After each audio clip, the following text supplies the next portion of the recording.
नमस्ते।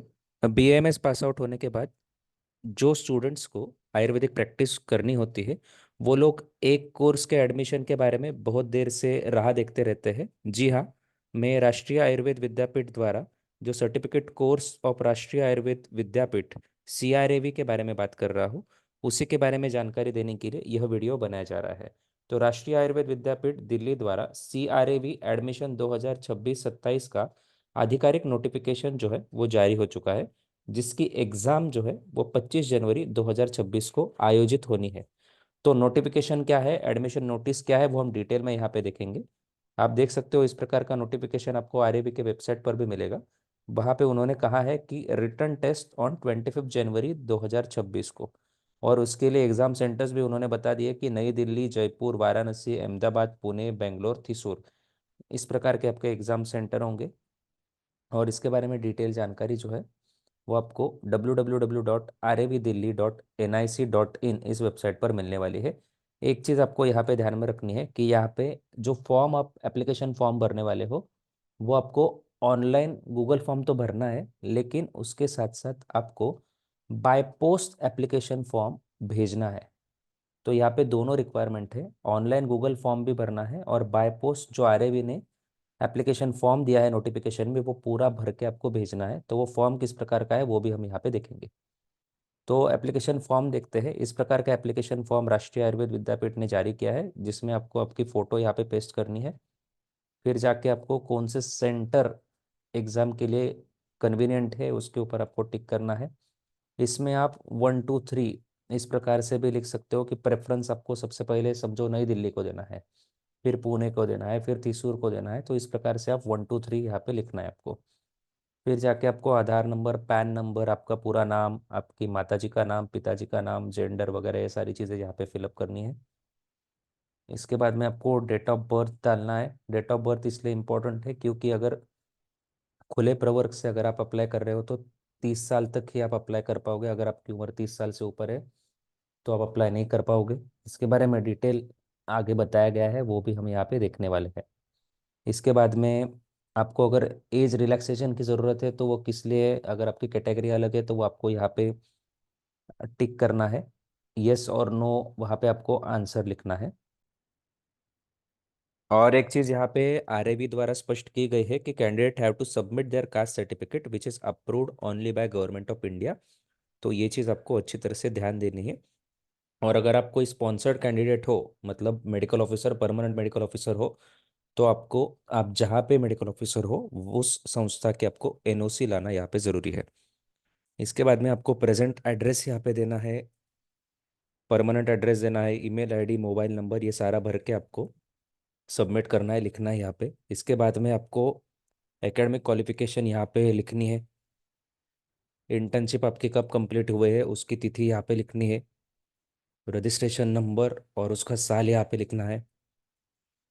पेमेंट आपने कैसे किया है वो यहाँ पे लिखना है, जैसे कि गूगल पे से किया है, UPI से किया है, या फिर इंटरनेट बैंकिंग से किया है, ये यहाँ पे लिखना है। ट्रांजैक्शन नंबर लिखना है, अमाउंट लिखनी है और डेट लिखनी है। यहाँ पे डिक्लेरेशन के यहाँ पे आपको आपका साइन करना है, प्लेस लिखनी है, डेट लिखनी है, और ये एप्लीकेशन फॉर्म आपको भेज देना है। इस एप्लीकेशन के साथ साथ आपको सेल्फ अटेस्टेड कॉपीज, ये जो नीचे डॉक्यूमेंट्स जो है इनकी भेजनी है, जैसे कि SSC सर्टिफिकेट हो गया, 12th का सर्टिफिकेट हो गया, BAMS पास आउट आपने first year, second year, final year जो किया है उसके आपको मार्कशीट जोड़ने हैं। MD अगर आपने किया है तो MD की प्रोविजनल डिग्री आप यहाँ पे जोड़ सकते हो। इंटर्नशिप कंप्लीशन सर्टिफिकेट आपको जोड़ना है। रजिस्ट्रेशन का सर्टिफिकेट आपको जोड़ना है। एड्रेस प्रूफ के तौर पर आप पासपोर्ट, ड्राइविंग लाइसेंस, ये चीज़ें यहाँ पे जोड़ सकते हो। ये सारी चीज़ें आपको यहाँ पे ध्यान रखनी है। बाद में आपको आधार कार्ड की कॉपी, पैन कार्ड की कॉपी, फिजिकली डिसेबिलिटी होगी तो उसकी कॉपी आपको जोड़नी है।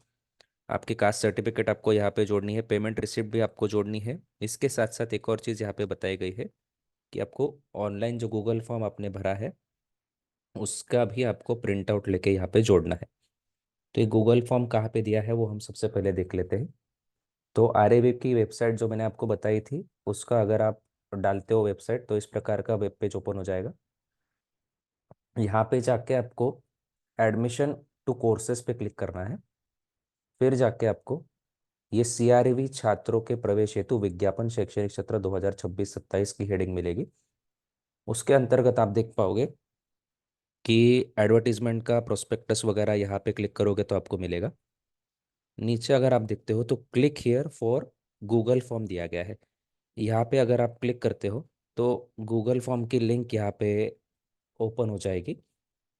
वो यहाँ पे ओपन हो रही है, वो किस प्रकार से, देखिए इस प्रकार से गूगल फॉर्म यहाँ पे ओपन हो जाएगा। यहाँ पे आपको पहले साइन इन करना है, फिर जाके आपको ये पूरा फॉर्म फिलअप करना है। ये बहुत सिंपल फॉर्म है, ज़्यादा कुछ इसमें ये नहीं है, लेकिन ये फॉर्म भरना ज़रूरी है। फिर जाके आपको आगे देखिए इसी वेबसाइट पर पेमेंट की लिंक भी यहाँ पे दी गई है। यहाँ पे क्लिक करोगे तो पेमेंट की लिंक भी आपको यहाँ पे नज़र आ जाएगी। इस प्रकार से आपको ये डिटेल्स भरने हैं यहाँ पे पेमेंट के लिए, फ़ी पेएबल, डेट वगैरह, आपका नाम वगैरह, ये सारी चीज़ें यहाँ पे भरनी है।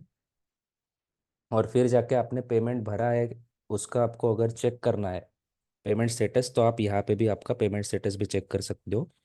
यही वेबसाइट पर भी दिया गया है कि link to check payment status और for application fee click here for payment, यहाँ पे आप क्लिक कर सकते हो। तो बड़ा सिंपल है सारी चीज़ें, इजीली आप पेमेंट भी कर सकते हो, गूगल फॉर्म भी भर सकते हो और पेमेंट स्टेटस भी चेक कर सकते हो। तो इस प्रकार से गूगल फॉर्म भरना है और इस एप्लीकेशन फॉर्म के साथ वो गूगल फॉर्म भी जोड़ना है। इसके साथ साथ एक और चीज़ यहाँ पे बताई गई है कि आपको आपका खुद का एडमिट कार्ड भी इस एप्लीकेशन फॉर्म के साथ जोड़ना है। अभी वो एप्लीकेशन फॉर्म के साथ में जो एडमिट कार्ड भरना है वो किस प्रकार से है वो आगे दिया गया है। लेकिन एक चीज़ आपको यहाँ पे जान लेनी है कि ये जो फॉर्म आप भरने वाले हो, ये फॉर्म हो गया, गूगल फॉर्म हो गया और आपका एडमिट कार्ड, ये तीनों फॉर्म के साथ साथ आपको आपके सर्टिफिकेट्स भी जोड़ने हैं। और ये कहाँ पे आपको भेजने हैं ये इंपॉर्टेंट है। तो यहाँ पे बताया गया है कि self attested document only through post, speed post, courier और बाय हैंड टू डायरेक्टर राष्ट्रीय आयुर्वेद विद्यापीठ, धन्वंतरी भवन, road number 66, Punjabi Bagh, new Delhi.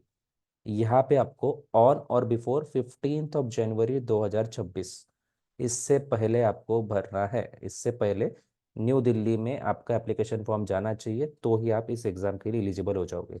Any application form received after 15 January 2026 will not be consider and will be rejected without any information intimation. तो ये चीज़ ध्यान में रखिए, आपको ये फॉर्म 15 तारीख से पहले भेजना है। और जिन कैंडिडेट ने इस एप्लीकेशन फॉर्म के साथ गूगल फॉर्म नहीं भरा है उनका भी फॉर्म रिजेक्ट हो जाएगा, यही यहाँ पे 6 नंबर के क्लॉज में बताया गया है। ये आपको यहाँ पे ध्यान में रखने की जरूरत है। और आपके कास्ट सर्टिफिकेट जो है वो गवर्नमेंट ऑफ इंडिया के द्वारा अप्रूव होना यहाँ पे बहुत ज़्यादा ज़रूरी है।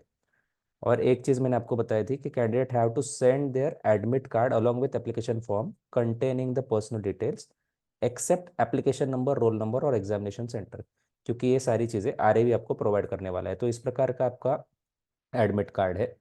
यहाँ पे आपको एप्लीकेशन नंबर नहीं डालना है, आपका रोल नंबर नहीं डालना है, आपको यहाँ पे क्या लिखना है, तो आपका नाम, जेंडर, कैटेगरी, जन्म तारीख, आधार नंबर, प्रेजेंट एड्रेस, ये सारी चीज़ें आपको डालनी है। और आपका यहाँ पे फोटोग्राफ्स लगाना है।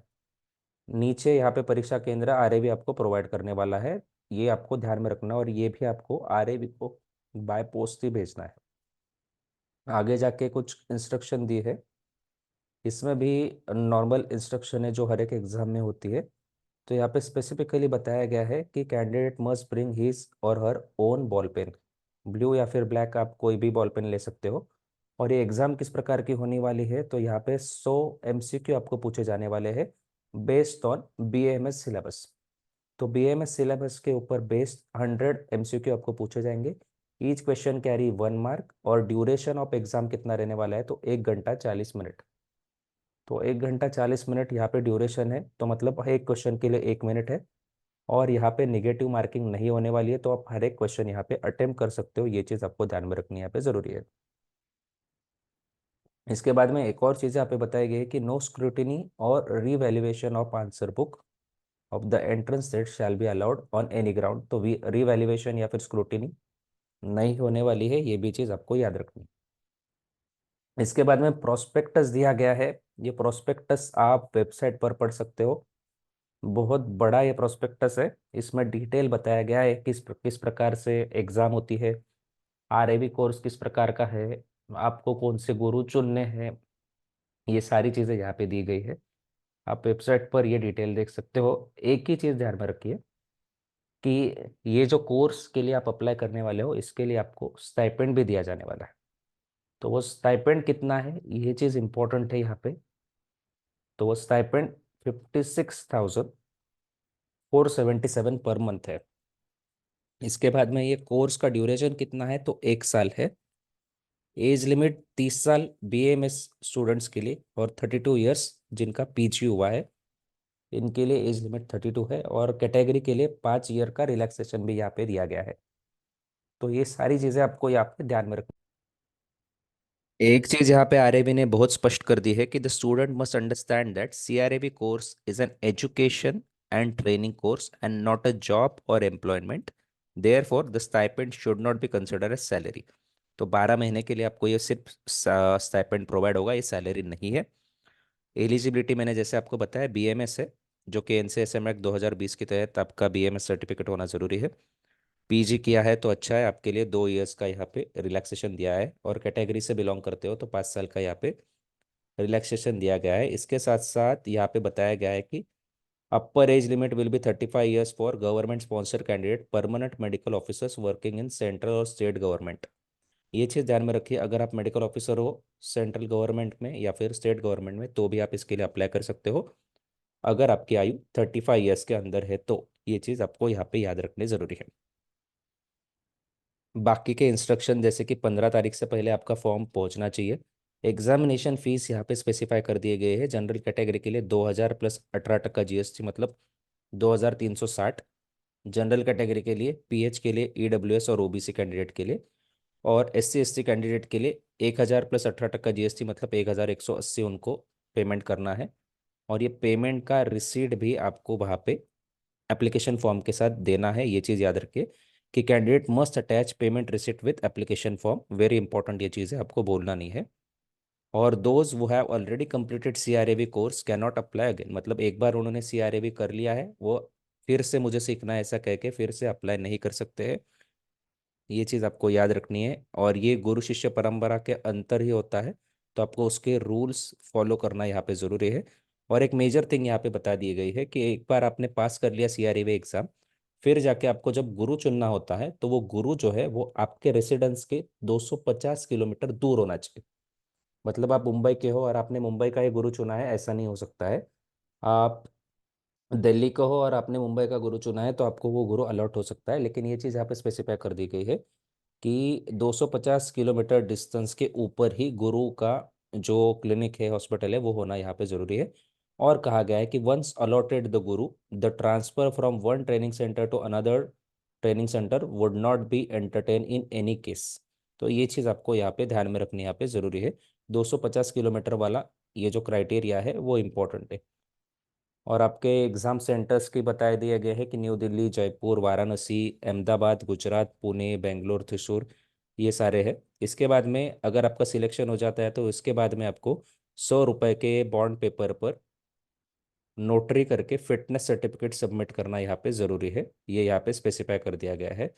और एक लास्ट महत्वपूर्ण टर्म एंड कंडीशन है कि इफ द शिष्य fails to complete the course within the duration और leaves the course in between before passing of course, और हिज और her studentship is terminated by आरएवी।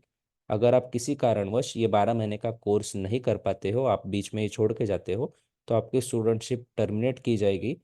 और आपने रूल वायलेट किया है, वायलेशन हुआ है, इसलिए आपके स्टाइपेंड की अमाउंट जो है वो पूरी की पूरी आपको रिफंड देनी पड़ेगी। इसके साथ साथ आपको 12% ब्याज भी देना होगा। तो पहले ही एडमिशन लेने के पहले ये चीज़ जान लो कि 1 साल का ये कोर्स है, आपको अच्छी तरह से करना है। अगर नहीं करना है तो आपको पूरा का पूरा जितना स्टाइपेंड आपने लिया है वो पूरा देना है, विथ 12% इंटरेस्ट। ये बिल्कुल भूलना नहीं है। आपको इसमें सीएल भी मिलती है, 15 दिन की सीएल मिलती है, उसके अलावा आपको ज़्यादा छुट्टी नहीं मिलेगी। हर साल में आप हर महीने में 1.5 दिन की छुट्टी आप ले सकते हो। ये चीज़ भी आपको यहाँ पे याद रखनी ज़रूरी है। और आपको ये सर्टिफिकेट जो है पास होने के बाद में, 1 साल कंप्लीट करने के बाद आपके एग्ज़ाम होगी, इसके बाद में आपको ये सर्टिफिकेट मिलेगा। वो भी आपको कॉन्वोकेशन में लेना यहाँ पे ज़रूरी है, ऐसा यहाँ पे बताया गया है। और आपकी असेसमेंट कब होगी? 1 साल के बाद में। वहाँ पे आपको internal assessment, theory exam, monograph, special case और वाइवा, वो इस प्रकार के आपके असेसमेंट होने वाली है। ये सारी चीज़ें आपके 1 साल के अंतर्गत होने वाली। तो इन डिटेल में मैंने आपको ये CRAB एग्ज़ाम के बारे में बताया है। बहुत अच्छा कोर्स है, जिनको आयुर्वेद प्रैक्टिस करनी है वो इसमें अप्लाई ज़रूर करें।